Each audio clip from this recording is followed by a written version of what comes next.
mark, and that was just hard. Like it's some days it's like it's even because like my minimum is like a mile, but like a Okay. long day of work, you're tired, you're sick, whatever it was, like I I that seems impossible some days, even for your minimum, But it's one of the things I did differently in strategizing was uh, is like really just making that habit of multiple alarms, and then it just became easier. Like of just getting up every day, then you don't Oh, need the alarms as much. You just get up, yeah. Oh, so Yeah. you are doing it in the morning. That's a good thing. Majority of the time during the week. On the weekends, I'll let myself sleep in because I feel like I'm so depleted of sleep through the week Hmm. that I'm like, you know what, even if it's hotter and I get out a little later, I know my body needs that, some extra hours of sleep, because I know like that's also important for recovery, making sure that we get enough sleep. And so I definitely know, you know, I think more when my body needs it, especially like on the weekend, if I catch myself having a nap, I kind of reflect. I'm like, whoa, I didn't realize I was that tired.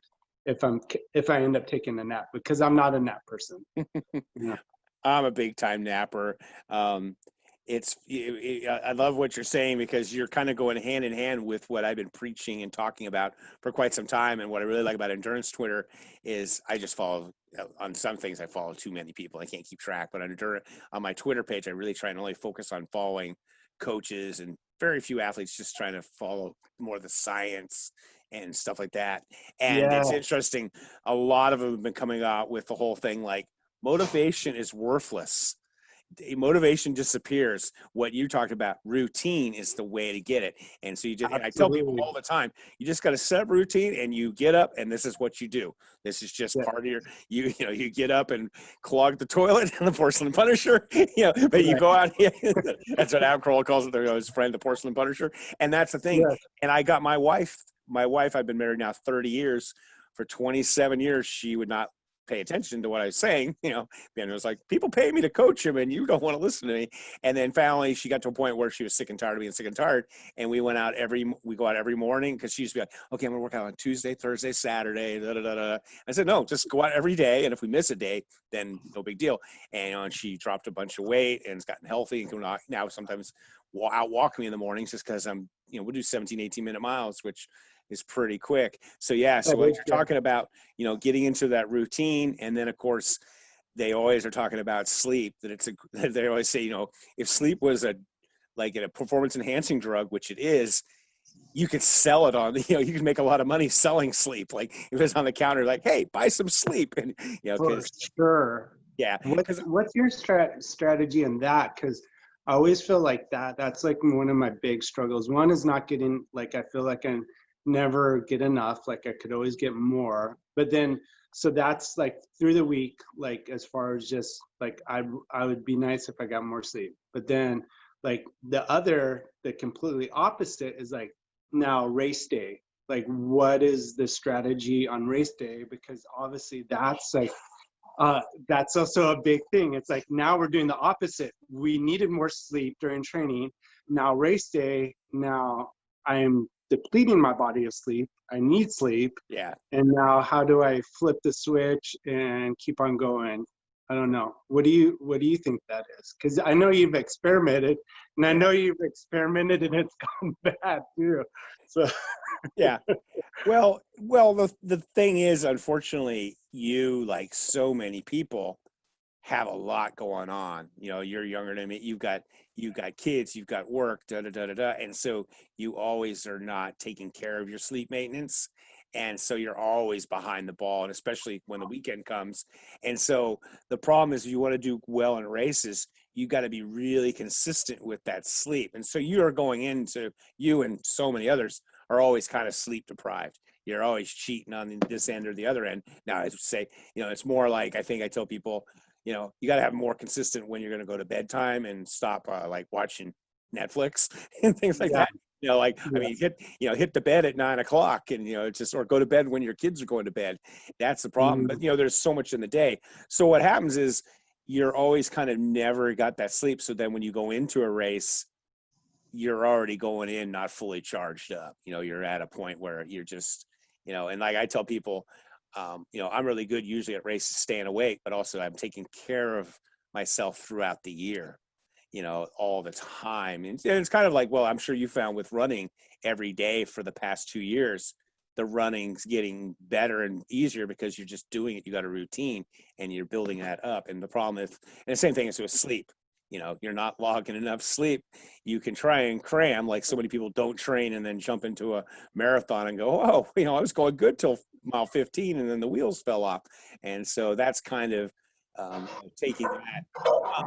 I too, though, I only sleep maybe 4 or 5 hours a night. And that's even with Okay. and I love it. I got the Fitbit, and the Fitbit's really great. I don't know if you wear one of those, but it's great for tracking stuff like that. Okay.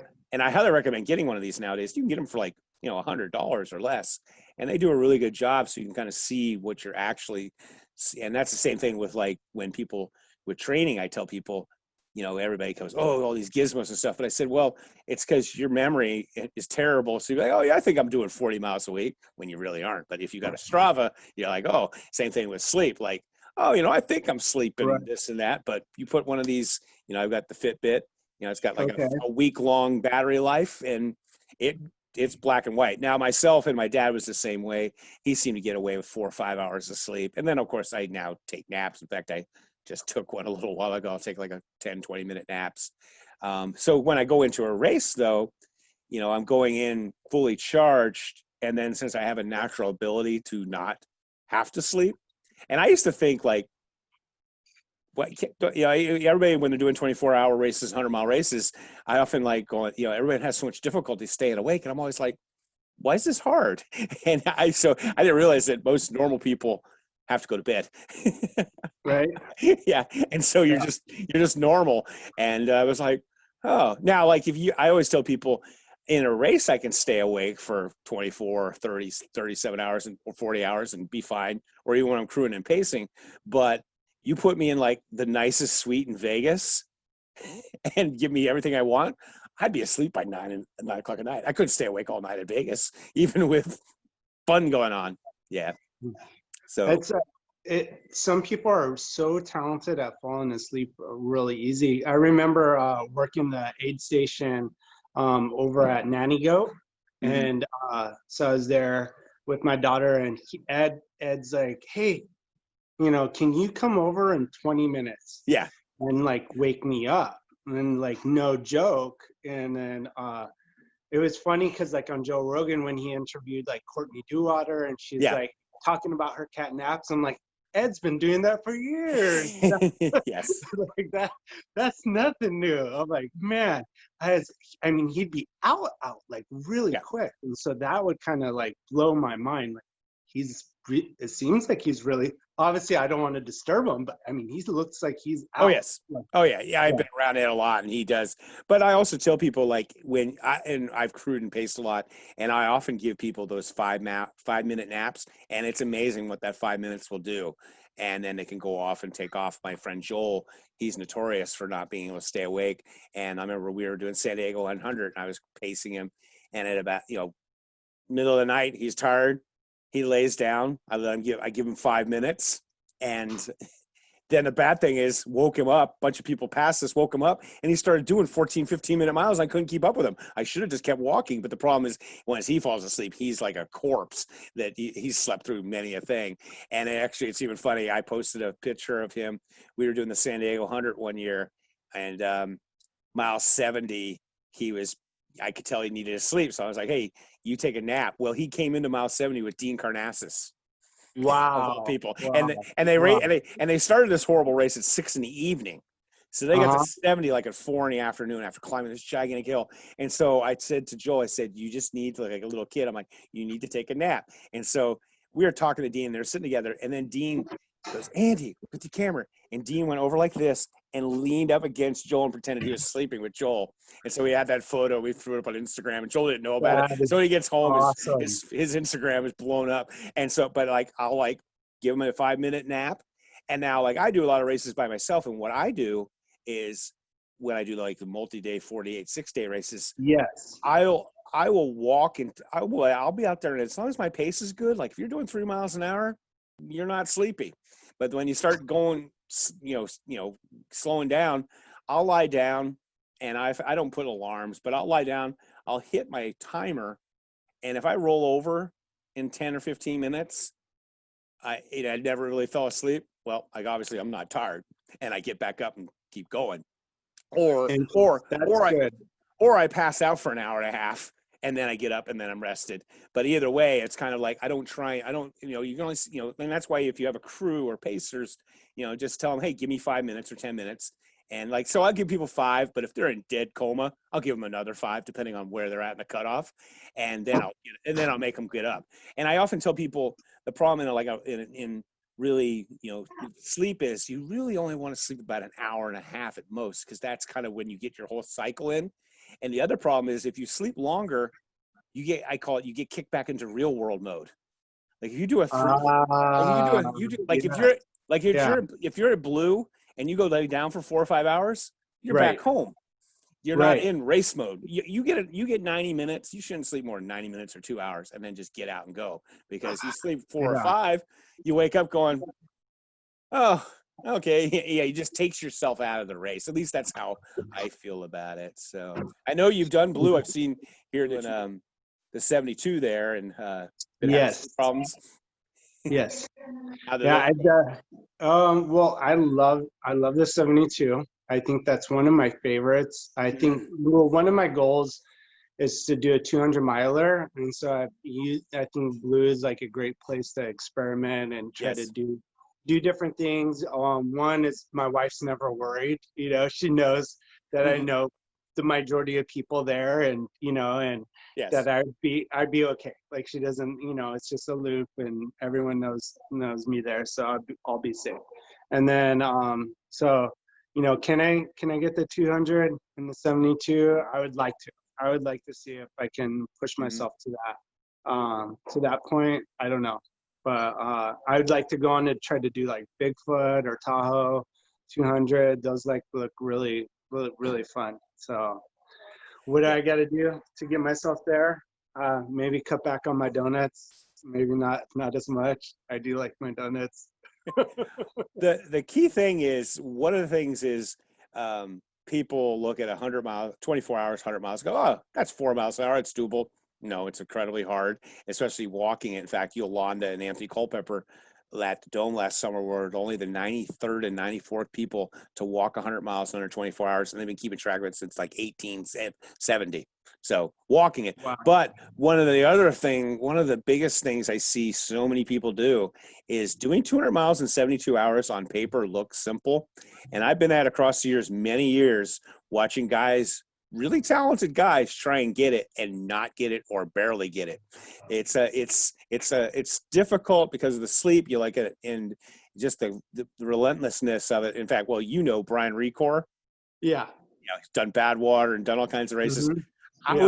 was at Across Years one year, and he caught me, and he was walking with me, and he was in the 72, and he had like 12 hours to go, and he was like, man, Andy, I don't know if I'm going to make it to 200. And we're walking along, and he's pretty tough as nails. And then I finally said to him, because I knew he had 12 hours left. I said, because that race ends at 9 in the morning, so it was 9 at night. It was getting dark again. And I'm like, well, how far do you got to go? And he's like, 24 miles. And then he's finished Badwater, and he was like not knowing if he was going to make 24 miles in 12 hours. Whoa. Yeah. I mean, and he was serious, and he knows I tell this story, but he was seriously like, I don't know. And I think he got to 200 and was done. And he didn't get to 200 with a whole lot of time on the clock. And I see a lot of people. That's why you almost never see me run a 72, because of that pressure trying to get 200. That's 66 miles a day, man. It's rough. In fact, speaking of 72, I was at the Blue last year in the 72, stupidly, and about halfway through, I was like, okay, I'm done. I see you race. So that day, how did it start out? Because I don't know what happened at the beginning, because we ended up meeting in the middle. So Right. so did you So go off like blazing? I think I went off too quick, which is like has got me many, many times. I've gotten better at not like shooting off like just Yeah. taking off. But I was going too fast, and then I stopped. I caught up to Ed and his group, and I Hmm. was with them. And then one of the girls started already falling apart. It was like at the Carl's Jr.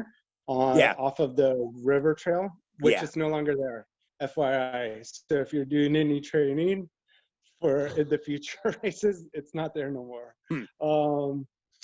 But one of the girls was having like a meltdown and falling apart. And I'm like, man, I am feeling good right now. You do not stop when you feel good. So I Yeah. knew at that point, as much as I enjoy being around people because it definitely helps. I know you talk Yes. about it all the time, and you've told me a few times like how important it is just to have those conversations and just being around people. It does help. But I knew I had to just move on. So I took off. And I think eventually, like I was so hot, like body temperature wise, from the river trail, and then getting on the boardwalk on PCH, my body temperature started dropping too fast. Hmm. I Yeah. noticed that when my muscles started tightening, and that's when I started to fall apart because it was like I went from being one extreme to that nice cold Oh ocean yeah. air. It feels good initially because you're Hmm. really super hot on the river trail, but then all of a sudden I'm like, what's wrong with my legs? Why am I freezing up? And then I think I made it all the way through almost the end of the boardwalk in Huntington, and I was like, my wife was like using her knees like on Yeah. my butt, trying to, That's why I was going to go to that, and how like yeah, I roll. I was going to let my say my part, and then we'll roll up to that when we met. yeah. So And then that's when I think because of my position when I was laying, I could see you coming in the yeah. distance, and I could hear your voice, and I was like, "Is that Andy? Is that Andy?" I'm like, "Just get me up. If I get up and I could get up with Andy, like Andy will give me a second wind." Like Yeah. I'm like, I get do whatever you got to do. Just get me up, get me up, get me up. I got to Yeah. get up with Andy, and it was like totally. You totally gave me another wind, and I got up and I started moving. Yeah. But yeah, What I was going to say though, so yeah, that was my first 100-mile race. You go from Corona, which is inland, all the way to Santa Monica. The bad part about the race is the first 30 miles is on this bike path. It's a nice bike path, but it's warm. You got that concrete reflecting the light off, just like snow hitting you. Snow, you get almost blind. And so I know you guys were just kind of cruising along.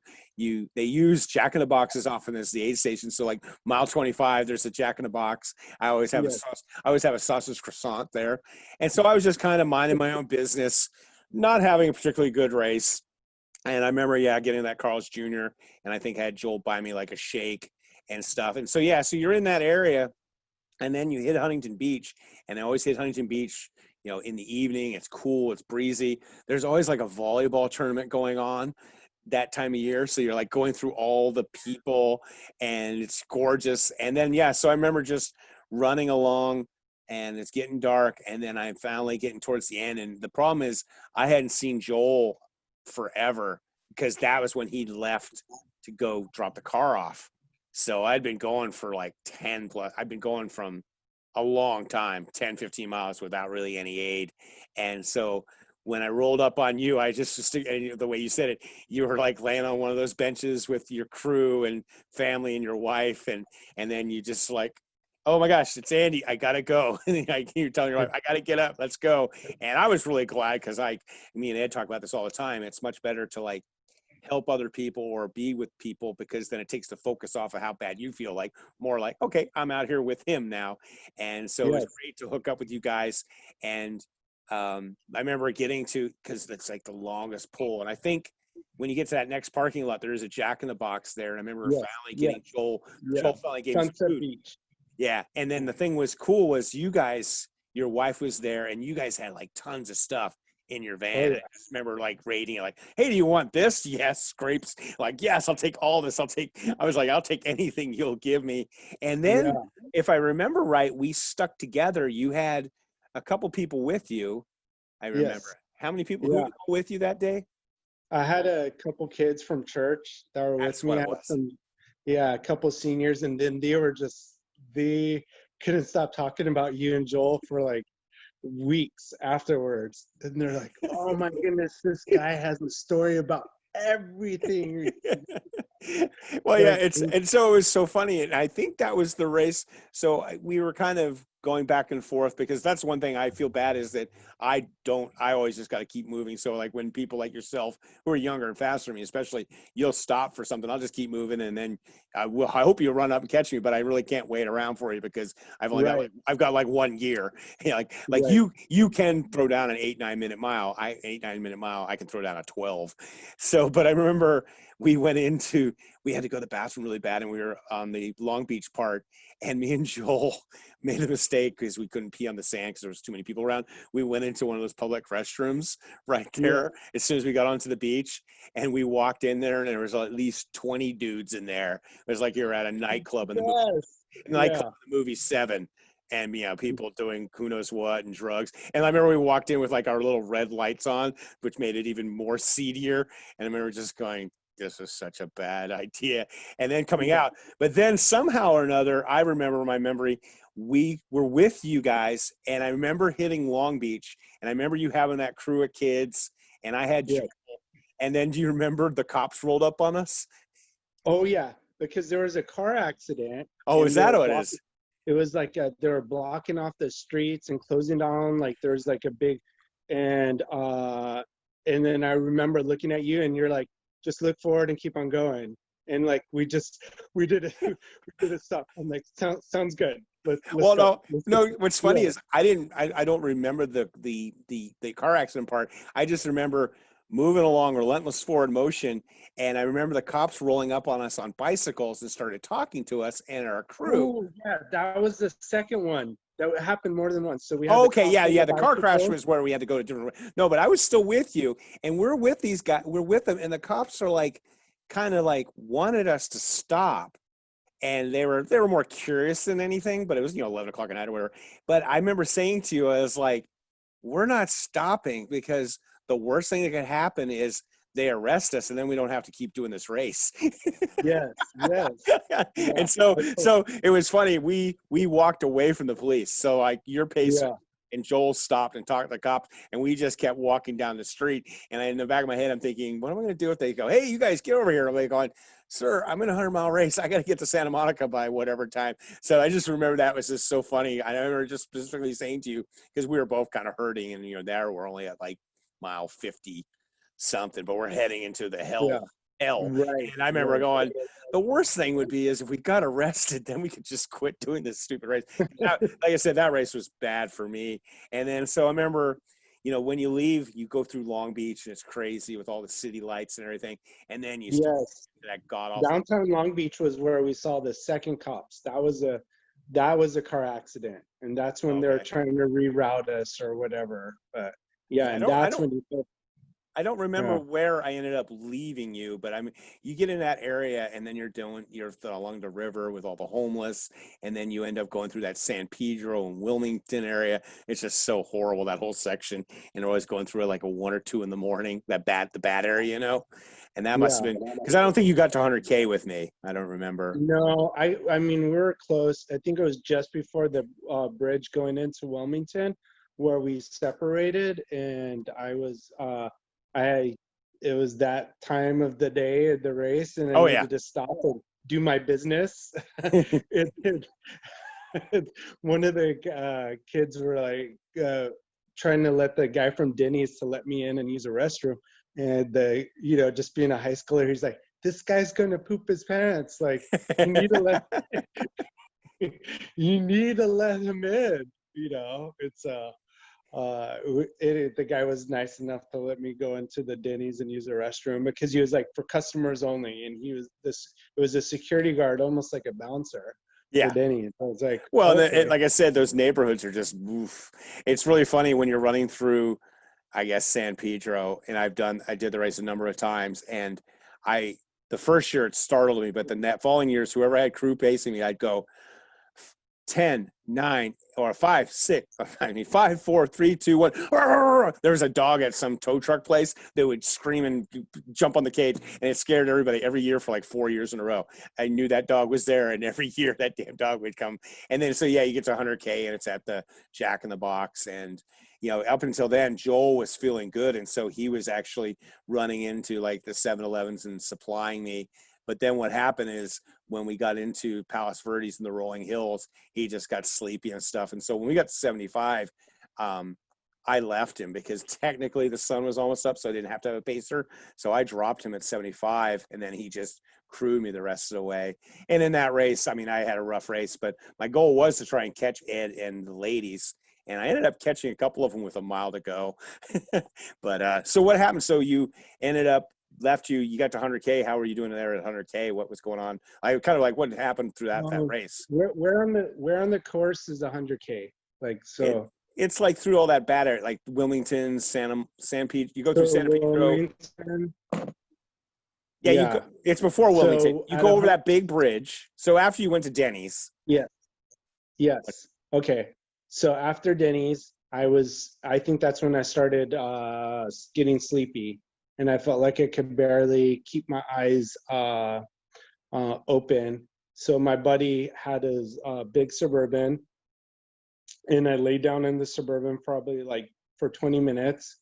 Mm-hmm. I had my eyes closed, but I could still hear everything. I could hear my friends saying, like, wouldn't it be funny if we just drove them further and dropped them off? I'm like, not funny, guys. Like, you know. And then I remember getting up, like, after 20 minutes, like, kind of like what you're talking when we're talking about sleep strategy. Like, I got up because I wasn't fully falling asleep, but I think me having my eyes closed did help a bit. Yeah, like, it does help. Yeah, even though I wasn't like dead asleep, but just having my eyes being able to rest did help me somewhat. But I remember getting so lightheaded that like my eyes like blacked out. Mm-hmm. And so like, and that kind of freaked me out. Like, so I go to get out from the sleep, and then my eyes are open. Then all of a sudden my eyes like just like shut on me. I'm like, oh my gosh. That's a blood pressure thing. That's a blood pressure thing, because I'm now on blood pressure medicine, and I'll get the blackout kind of vision disappearing when, And so probably laying down. But see, that 15, 20 minutes, like I said, and that's kind of my rule, is the 15, 20 minutes is great and it does you some good, but if you're not falling asleep within 15, 20 minutes, get up, because there's no sense laying there for another hour. The 15, 20 minutes off your feet. So you got up, you're dizzy, lightheaded, vision kind of disappearing on you. Is what you're saying? So started getting some calories, started getting some food back in me. My crew switched, so I had a group of friends switch, and a new car showed up, and then I had a different group of friends for the remainder of the race. And my next group of friends showed up. My buddy had like a microwave and a toaster oven set up in his car. Like, he was ready, and he's like, I can make you hot pancakes. And I was like, okay, and then having like a hot pancake, I was like, this is kind of magical. This is like, this is pretty cool. So nice. And he's like, you want more? And I was like, sure. And then he made some like cookies for me, and he like doubled the sugar and everything. He's like, would you want some of these special cookies I made for you with double sugar? I was like, okay. And he's like, let me put it in the toaster oven first. And then I'm like, wow. I'm like, hot cookies. And now when you're in the 60, 70 mile range, how did your legs and stuff feel being your first kind of attempt? Was the body okay, or were you really having issues walking or running then? I think it was mostly like stomach issues. I think that's always been my thing, is like going on, like, I don't know if it's the acidity level and things like that was going on with my stomach. So it was after the EC100, like, I was like, okay, no more Tylenol, no more Advil. If I don't do like a rub on or a topical, like, it's not gonna happen. Like, there's already enough stuff going on with our stomach. Like, I don't need to have like a Tylenol to help me. Oh yeah. to make things even worse. Yeah, Yeah. so I learned that. So no more of that. And then just my muscles were just so tight, like at the mile 70 or 80, and I think it was 80 something. After that's the last checkpoint, right? Yeah. Well, you go into the big thing by the church. It's mile The church. 75 and you're in Palos Verdes. Yes, so I passed the church. I'm still moving slow, and I think just at the end of Palos Verdes when we're going Yeah. down the hill. Yeah. To Um, Redondo Beach. Yeah. yeah, so I sat down. My buddy made me like cup of noodles, and it was good. And then I noticed like my battery started dying on me. I like on my phone. I had the live tracker like on me, so they were constantly tracking me. Like my watch, I was just started doing the math, like how much time do I have? In my Yeah. head, I was thinking what I needed is another good sleep and I'll be fine. So I was trying to factor in, do I have enough time to take another nap? And after doing the math, I realized not only do I not have enough time for another nap, Yeah. I don't even have time to walk. I need Mm-hmm. to run. And so that's when I'd fallen so far behind that I began to probably run out of fear. Yeah. And so, so you're that fear that I'm not going to finish, you Yeah. know? And so I began to slowly picking up the pace. And by the time I was getting into Santa Monica, my battery and everything had completely died at that point. So there's Daisy. There's Daisy. Hey, yeah. So yeah, I mean, so you were able to actually like because mile 75, you must have barely made that cutoff, the church. Yes.